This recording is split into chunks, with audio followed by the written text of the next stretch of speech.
Karagwe oye! Wana Karagwe hamjambo? Marahaba. Aya, asante sana. Mitano tena. Aya, asante hamasa, asante. Ndugu Katibu Mkuu wa Chama cha Mapinduzi, Balozi Dr. Sharos Migiro, kitambua uwepo wa Katibu Mkuu mstaafu Balozi Dr. Bashiru Kakurwa, wajumbe wa kamati kuu na wajumbe wa halmashauri kuu mliopo nasi hapa, waratibu wa kampeni wa kanda hii wakiongozwa na kaka yetu Comrade Mwandri, ndugu mwenyekiti wa CCM mkoa wa Kagera, pamoja na kamati za siasa za mkoa na wilaya, mgombea ubunge wa jimbo la Karagwe ndugu Innocent Bashungwa, wa jimbo la Ngara ndugu Doto Bahemu, na jimbo la Kyerwa ndugu Khalid Nsekela, wagombea wote wa CCM kwa nafasi za udiwani kwenye kata zote 23 za wilaya hii, waheshimiwa viongozi wetu wa dini, wazee wetu wa wilaya hii, lakini pia nikitambua wazee wa kimila, kama kuna machifu wenzangu na wazee wote mliopo nasi, ndugu wananchi, CCM oye! Kazi na utu.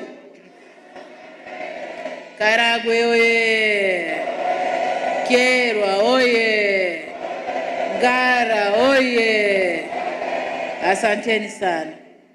Ndugu zangu, kwanza nami nimshukuru Mungu kwa kutufikisha salama hapa Karagwe, ikiwa ni kituo changu cha 3 kwa leo katika kampeni za mkoa huu.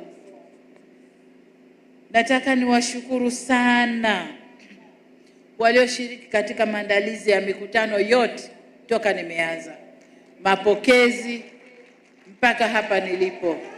Mikutano yote imesheheni watu. Asanteni sana sana sana. Nimefurahi kufika kwenye wilaya hii yenye historia kubwa, mahali alipotokea Omuka Marumanyika, kiongozi hodari wa utawala wa kijadi wa Karagwe, na kuziendeleza sekta mbalimbali kama alivyofanya, nasi tunafata nyayo zake. Ndugu zangu, tumesikia mengi yalofanywa katika majimbo yetu 3 haya ambayo wagombea wa ubunge wamekuja kujieleza hapa. Lakini nataka niwaambie, kwenye ilani yetu iliyopita na tunayoisema sasa hivi, tumejipanga kwa aina 3. Aina ya kwanza ni kukuza na kupeleka kwa wananchi huduma za kijamii. Na hapa tunazungumzia afya, tunazungumzia maji, tunazungumzia elimu, tunazungumzia umeme, kwamba ni huduma za kijamii. Na katika hayo tumejitahidi kufanya kwa nchi nzima, lakini na kwa hapa mkoa wa Kagera na wilaya hii tumejitahidi kufanya kama yalivyosemwa hapa. Tunatambua kwamba maendeleo ni safari, maendeleo ni hatua. Kwa hiyo tunakwenda hatua kwa hatua. Kwenye afya tutaendelea kujenga vituo vya afya na zahanati na kumalizia mahospitali ya wilaya kule ambako bado hatukumaliza. Tutaendelea kutoa huduma za dawa. Kwa mfano, dawa kwa sasa hivi kitaifa tuko kwenye 86%. Kwa hiyo dawa zote za lazima ambazo lazima zipatikane zinapatikana. Vifaa tiba na vitendea kazi vyote vinapatikana. Hatujafikia 100%, lakini tulipofikia, ndugu zangu, si haba. Kwa upande wa elimu, tunaendelea na kujenga miundombinu ya elimu msingi na sekondari. Tunajenga VETA na vyuo vya ufundi ili vijana wetu wapate elimu, na wapate elimu ya ufundi waweze kujiajiri na kuajiriwa. Kwa nini tunajenga VETA? tunajenga VETA na vyuo vya ufundi, tunaangalia mbele. Nchi yetu inaendelea, viwanda vinakuja, uwekezaji mbalimbali unakuja, miradi mikubwa kama hii ya bomba la mafuta kutoka Uganda kwenda Tanga yanataka wafanyakazi. Tunamalizia mazungumzo na mradi mkubwa wa Mchuchuma na Liganga wa kuchumba chuma cha Tanzania na mkaa wa mawe wa Tanzania. Unataka mafundi, nataka watu wa fani mbalimbali na miradi mingine kama hiyo. Maendelezo ya bandari zetu, reli tunazokuja kuzijenga, zote zinataka mafundi wa aina mbalimbali. Ndio maana tunazijenga VETA, tufundishe vijana waajirike kwenye miradi hiyo na baadaye wajiajiri wenyewe. Kwa hiyo upande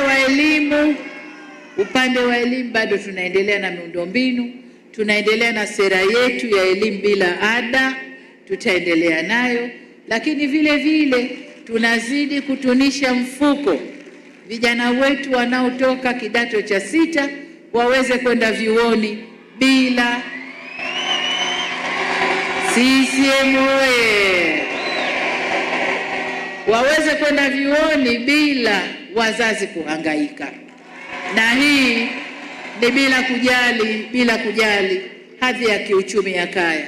Kwa hiyo watakwenda vyuoni bila wazazi kuhangaika.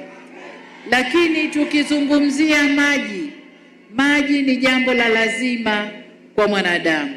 Na ndio maana tumefanya jitihada zote. Yakitajwa mabilioni yaliyotumika hapa kupeleka maji, mtu anaweza akashika kichwa, lakini ni jambo la lazima. Na sasa tumeamua hatutumii maji tu kwa ajili ya matumizi ya majumbani, lakini pia kwa ajili ya kukuza kilimo chetu.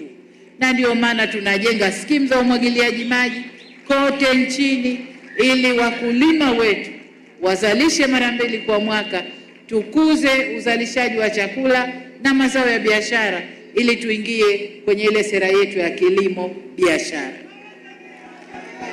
Lakini upande wa umeme tumejidhatiti kumaliza kadhia ya umeme. Tumeshafanya vijiji vyote kama tulivyotumwa na ilani iliyopita.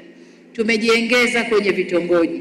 Tuko takriban nusu ya vitongoji vya nchi hii. Tunakwenda kumaliza palipobaki. Lengo letu ni kila Mtanzania atumie nishati safi ya umeme. Na umeme wetu unatoka kwenye vyanzo safi. Ni maji, upepo, jua na kidogo unatoka kwenye gesi. Kwa hiyo tunajielekeza kwenye matumizi ya nishati safi ya umeme, kwenye matumizi ya kawaida, matumizi ya kupikia. Kwenye umeme pia ni usalama. Pahali kwenye umeme unapowaka, Bashungwa amesema hapa kwamba mji wa Karagwe sasa ni umeme mjini saa 24.